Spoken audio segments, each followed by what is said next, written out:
¿Cómo están? ¿Cómo andan? Espero que se encuentren muy pero muy bien, que hayan pasado una linda y buena semana, que hayan aprovechado para ponerse al día con las lecturas. Hoy nos encontramos para nuestro segundo encuentro para continuar analizando un poquito más acerca de esta obra hermosa que nos tocó, para empezar a indagar un poquito más también sobre el contexto que rodeó a la escritura de este libro. Así que, bueno, estoy deseosa de poder continuar, espero que ustedes también estén así del otro lado. En el día de hoy también vamos a ver una presentación con los temas que preparé, así si lo desean también ustedes pueden tomar sus apuntes, sus notas personales. Y antes de comenzar quiero recordarles que como los encuentros ahora están siendo más breves porque nos estamos viendo semana a semana, ustedes pueden sin ningún tipo de problema colocar cualquier consulta que tengan en el tablón, que yo se las voy a estar respondiendo, ¿sí? O sea, no vamos a poner un límite de día o de hora porque estamos con encuentros más acotados, por lo cual cualquier tipo de duda que necesiten realizarme sobre las consignas que dejo, sobre el contenido que vamos abordando, la pueden realizar sin ningún tipo de problema por el tablón, que ahí estaré para tratar de evacuar todas sus dudas. Así que bueno, los invito a esta segunda presentación, espero que les guste lo que armé y cualquier tipo de duda, lo vuelvo a recordar y a resaltar, estoy disponible para que la podamos evacuar. Les mando un beso enorme, espero que disfruten de esta presentación y nos volvemos a encontrar también el próximo martes a esta misma hora. En este segundo encuentro vamos a intentar retomar y por otro lado reforzar un concepto que ustedes ya han visto con anterioridad en esta cursada. Justamente cuando comenzaron a leer y a analizar el poema de Mio Cid, se empezó a hablar un poquito acerca del concepto de mester de juglaría. La profesora Mariana les ha explicado algunas de las características que tenía el mester de juglaría en la Edad Media y más precisamente en el poema de Mio Cid. Para hacer un breve repaso, podemos decir que la palabra mester viene de la palabra menester en latín, que tiene el significado de ministerio u oficio. Por otro lado, la palabra juglaría significa bromista u, en su efecto, hombre de chanzas. Pero bueno, como bien lo mencioné anteriormente, ustedes ya empezaron a indagar cuáles eran las características de estos mesteres de juglaría. ¿Cuál era la labor de los mismos en la Edad Media? Y bueno, como lo han analizado con anterioridad, una de las formas con las que las personas se entretenían en la Edad Media era escuchando poesía.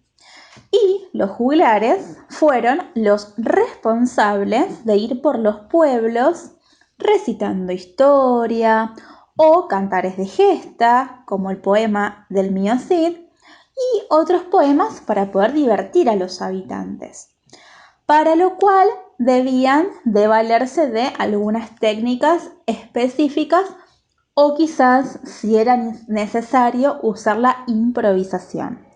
Como vieron con el poema de Mio Cid, el mester de juglaría tuvo su principal apogeo en el siglo XII.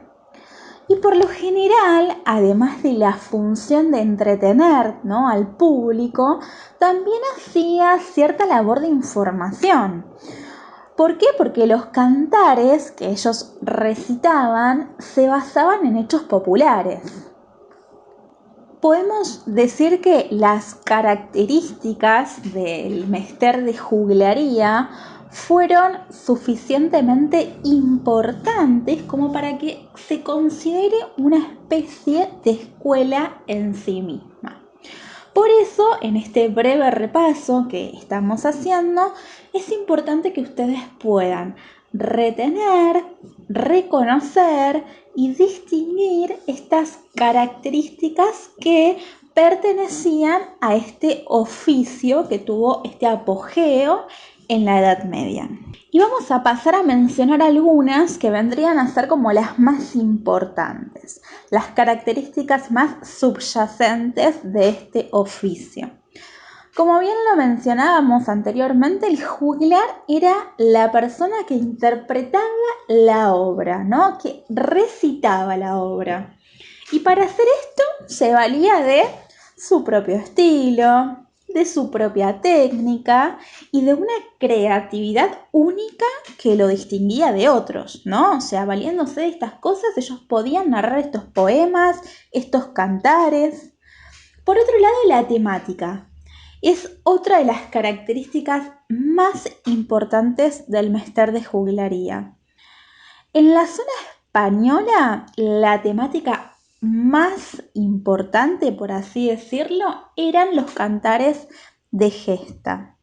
Para hacer un poquito de memoria, estos cantares de gestas eran narraciones que relataban sucesos históricos y legendarios en torno a un héroe que representaba los valores de un pueblo. Por eso para las personas era tan interesante poder escucharlos de parte de los juglares.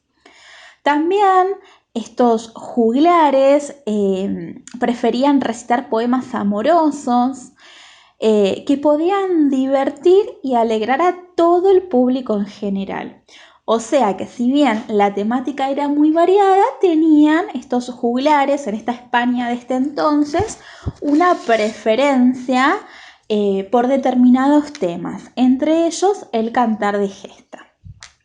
Después, si tenemos que hablar del lenguaje que utilizaban, tenemos que mencionar que la característica de este lenguaje era bastante vulgar, ¿no? Estaba exento de cultismos. Y lo que quería lograr este lenguaje que ellos utilizaban era recitar con fuerza narrativa, pero comunicar con simpleza, para llegar a un público que en este momento no estaba muy educado. ¿Y por qué decimos que no estaba bien educado? Porque en este contexto, más del 90% de la población, imagínense ustedes, no sabía ni leer ni escribir. ¿Y por qué sucedía esto? Bueno, porque era un privilegio que estaba reservado para las clases más altas en esta pirámide estamental, para las clases más acomodadas dentro de esta estructura social. Entonces los juglares, siendo conscientes, ¿no?, de esta necesidad de las personas, sabían que la gente podía aprender con solo escuchar. Y ese también era el objetivo de sus recitaciones. En cuanto a lo que recitaban estos juglares, no se solía conocer la autoría de lo que decían, o sea, no se conocía al autor.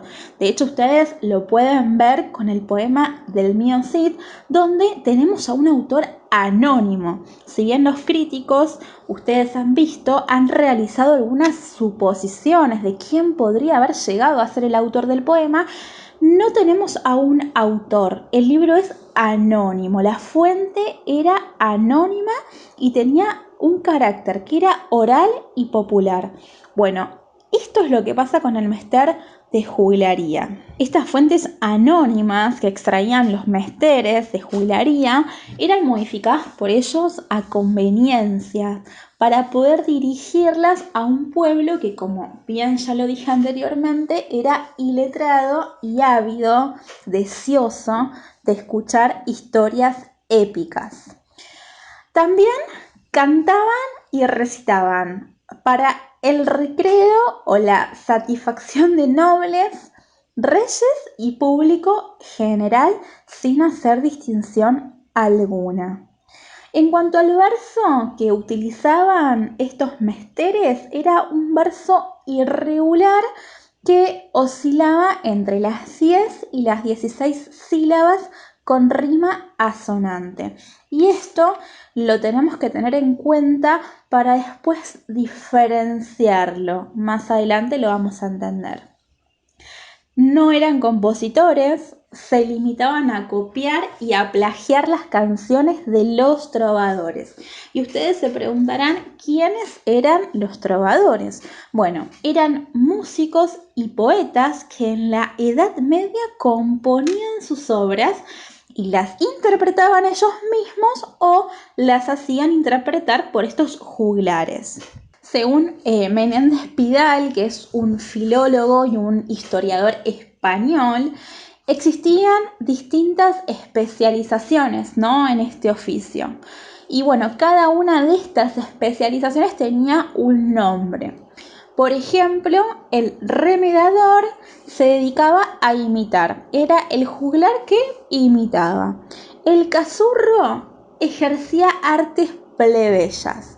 Y por otro lado teníamos la especialización de el juglar de gesta, que era un goliardo, ¿no?, una mezcla de estudiante y vagabundo, que conocía instrumentos y además era compositor. Todos estos personajes de humilde origen, y eso hay que destacarlo, se dedicaban además a hacer ejercicios circenses, hacían juegos y malabares, ¿no?, para acompañar todas estas narraciones que efectuaban. Porque, como bien lo dijimos en un principio y como ustedes lo analizaron previamente, el objetivo de ellos era entretener, ¿no?, al público en general. Después de poder entender en mayor profundidad este concepto de mester de juglaría que ustedes ya habían comenzado a incorporar con la profesora Mariana, tenemos que prestar atención porque a partir del siglo XIII también se va a desarrollar un nuevo mester. Pero este mester va a estar compuesto ahora por clérigos y hombres instruidos, a diferencia del mester de juglaría, y este se va a conocer con el nombre de mester de clerecía. Este se desarrolló en el ámbito eclesiástico y religioso. Utilizaban un vocabulario amplio y culto, que estaba repleto de retórica, estrofas, versos regulares, con la conciencia de que ellos tenían que ser diferentes a los juglares. Por el carácter formal que tenía este mester, se le atribuye una gran diferencia al otro mester de juglaría, que, como mencionamos anteriormente, estaba compuesto de una narrativa que era mucho más popular para toda la gente y menos culta, a diferencia de este. Pero, así como lo hicimos con el mester de juglaría, también es importante que podamos resaltar las características de este nuevo oficio que se presenta a partir del siglo XIII. En cuanto a la autoría, podemos decir que durante la Edad Media los clérigos tuvieron como función ir de aldea en aldea, de villa en villa, de pueblo en pueblo, para poder acercar a las personas los temas religiosos, los temas culto, con el fin de esta manera poder ser didácticos y moralizadores. Para hacer esto ellos se valían de la lengua romance, utilizaban colores retóricos y un vocabulario que estaba lleno de cultismos y tenía también ciertas palabras que eran extraídas del latín. Además, este lenguaje que utilizaban tenía mucho simbolismo, alegoría y metáfora. O sea, algo totalmente diferente al que obviamente utilizaban los juglares. En cuanto al contenido y la función de este mester de clerecía, como ya se mencionó, las obras trataban temas que eran religiosos. Y el fin era moralizar, adoctrinar al pueblo. Y se inspiraban en las tradiciones griegas y romanas. La función de exponer estos temas, más allá de que cumplía también el objetivo de entretener al pueblo, también era en su forma más importante la de adoctrinar y educar a estas personas. Es por eso que se leían de manera colectiva y principalmente en los monasterios. A diferencia de la métrica irregular de los juglares, este mester ahora utiliza versos que son regulares. La rima era súper difícil y exigente, la consonante, a diferencia de la rima sonante que usaban los juglares. Y esto es justamente por el tono que ellos le querían dar a su mensaje. Entre los temas que ellos trataban se encontraban los santos, la Virgen María y también había temas diversos, ¿no? Misceláneos.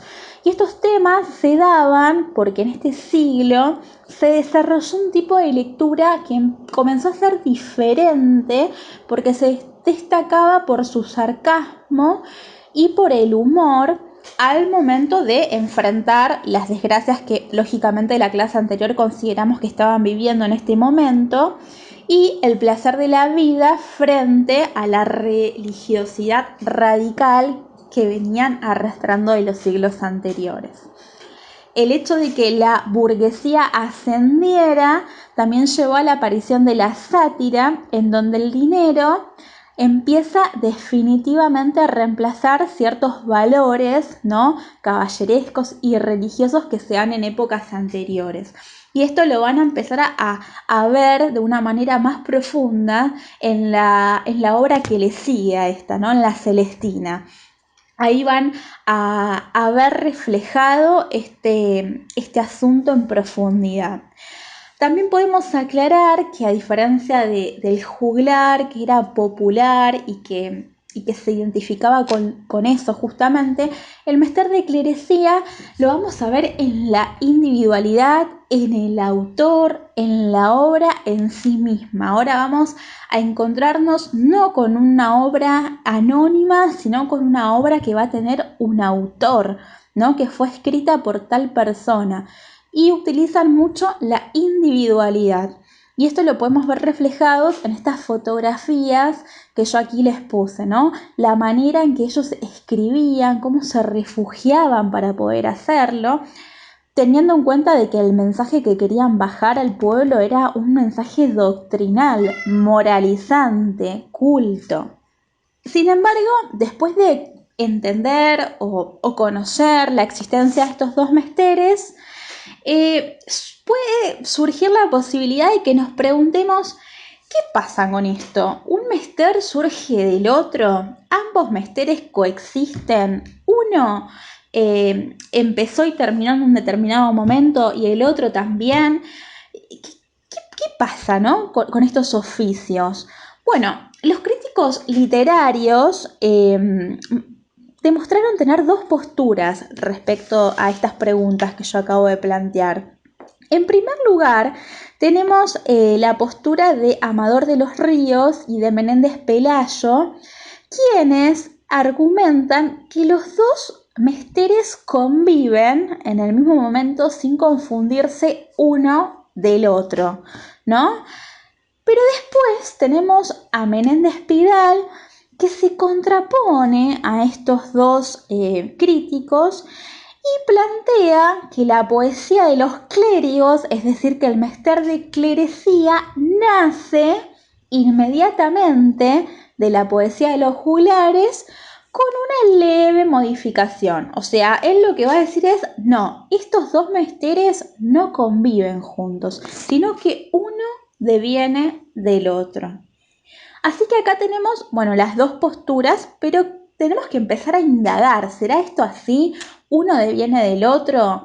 ¿Los dos coexisten? ¿Los dos conviven en el mismo momento? Bueno, eso lo vamos a indagar en la literatura y en las obras que estamos analizando, y más precisamente en esta obra que estamos empezando a analizar ahora, que es el libro de Buen Amor.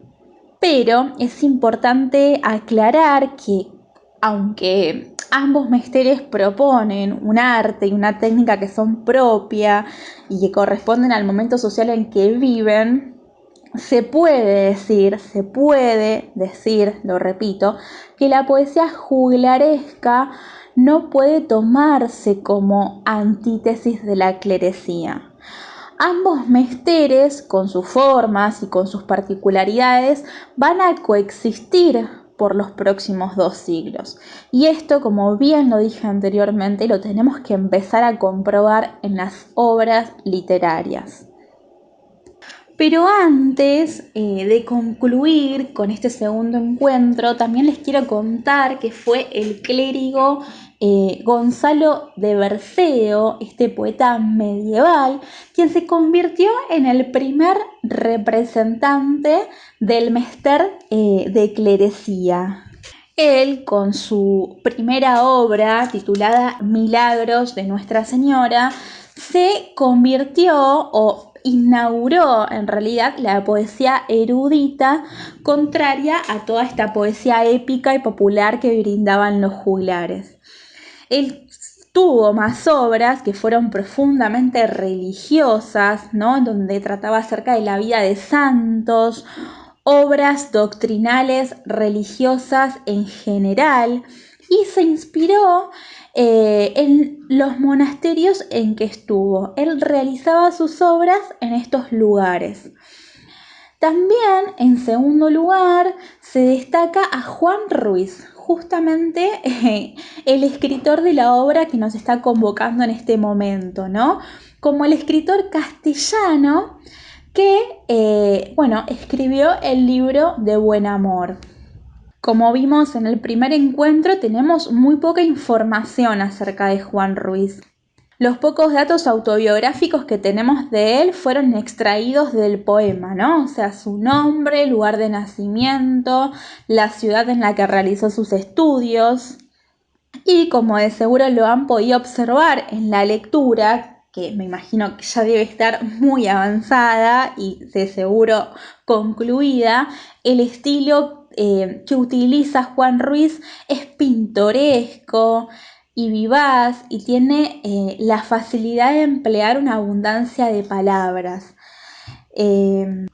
Pero bueno, para culminar este segundo encuentro, ideé unas consignas para que ustedes puedan reflexionar y profundizar un poquito más en las características de el mester de juglaría y el de clerecía.